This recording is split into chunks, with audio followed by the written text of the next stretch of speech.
Welcome back. BJP stuck to its demand for Prime Minister Manmohan Singh's resignation on the Colgate scam and said that it would not let Parliament function till he demits office, owning up responsibility.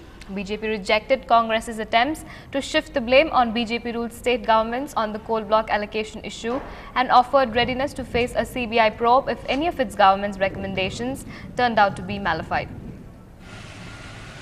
घोटाला UPA की सरकार ने किया है, भयंकर घोटाला किया है, लाखों करोड़ रुपए का घोटाला किया है और आज वो बहाने ढूंढ रहे हैं कि नहीं, हम इसके लिए दोषी नहीं है, कोई और दोषी है। ये चलने वाला नहीं है। हम लोग अपनी मांग पर दृढ़ हैं कि देश के प्रधानमंत्री जो इस दरमियान कोयला मंत्री थे स्वयं Battling constant attacks from the BJP over allocation of coal blocks, the Congress took the fight to the BJP. The party challenged the BJP to bring in a no-confidence motion against the UPA government instead of stalling parliament proceedings over the controversial coal block allocations. In a counter-offensive, the Congress also accused BJP of double standards. As violence continued to rock Lower Assam, where 2 people were injured in a fresh attack in Kokrajhar, Chief Minister Tarun Gogoi reportedly warned that the administration will open fire at anyone who resorts to arson and violence. 6 people in midst of a relief camp died in an attack at Amguri Bazar in Chirang district last night, taking the death toll in the month-long mayhem to 86. Night curfew is continuing in the troubled districts of Kokrajhar, Chirang and Dhubri, and army presence is continuing in all of these areas as well.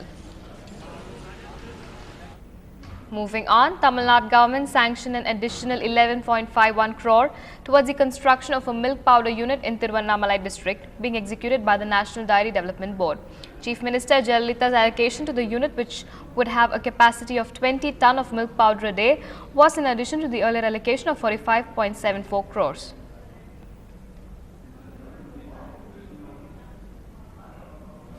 Around 85 activists of MDMK and VCK were arrested when they attempted to stage a picketing and block a train condemning the training of Sri Lankan personnel at Defence Staff Service College. Over 70 MDMK activists squatted in the middle of the road leading to the college at Wellington blocking vehicular traffic for some time.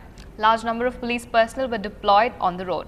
The activists, including a few women, raised slogans against the UPA government for hurting the sentiments of the Tamils in India by bringing Sri Lankan officers for training in the state.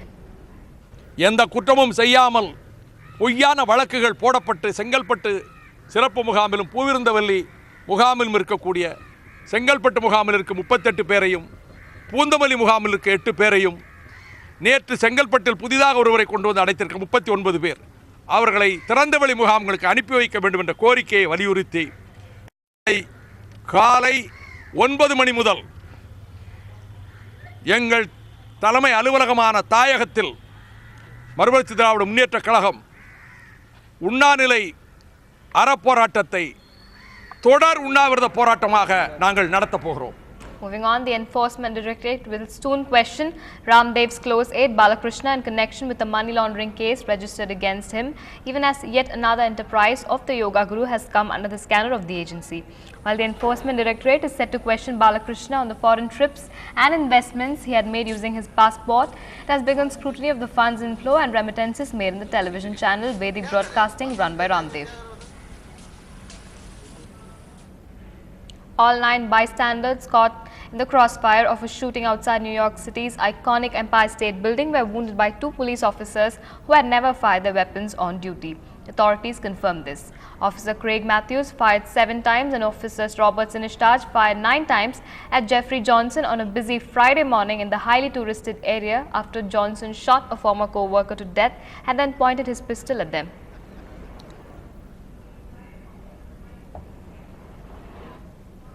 A huge explosion rocked Venezuela's biggest oil refinery and unleashed a ferocious fire, killing at least 39 people and injuring more than 80 others in one of the deadliest disasters ever to hit the country's key oil industry. Boils of fire over the Amway refinery, among the largest in the world, in video posted on the internet by people who were nearby at the time.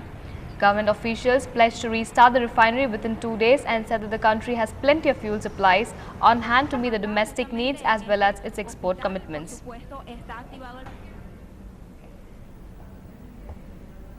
Another short break now. Stay with us.